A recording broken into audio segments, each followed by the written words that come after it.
আসসালামু আলাইকুম। চিতই পিঠা কার না পছন্দ বলেন তো, কিন্তু চিতই পিঠা কিন্তু সবার হাতে হতে চায় না, স্পেশালি বাসায় গ্যাসের চুলায় একদমই হতে চায় না। তো আজকে আমি আমার শাশুড়ির হাতেরটা আপনাদের সাথে শেয়ার করতেছি। মা আধা কেজি আতপ চাল 3 ঘন্টার জন্য ভিজিয়ে রাখছিল।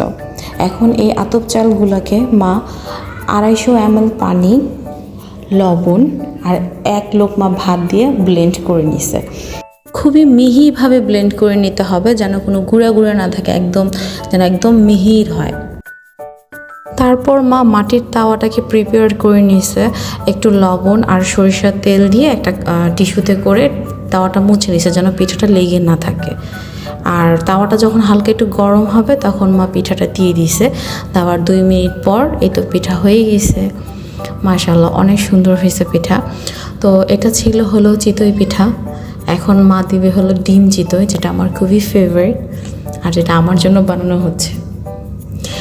খুবই ইজি। চিতই পিঠার ইয়েটা দেওয়ার পর এটার উপরে একটা ডিম আর একটু লবণ দিয়ে ঢেকে দিলেই হয়ে যায়। আসলে যারা পারে তাদের জন্য সব কিছুই ইজি, যেমন আমার শাশুড়ি। তো এই তো হয়ে গেছে ডিম চিতই।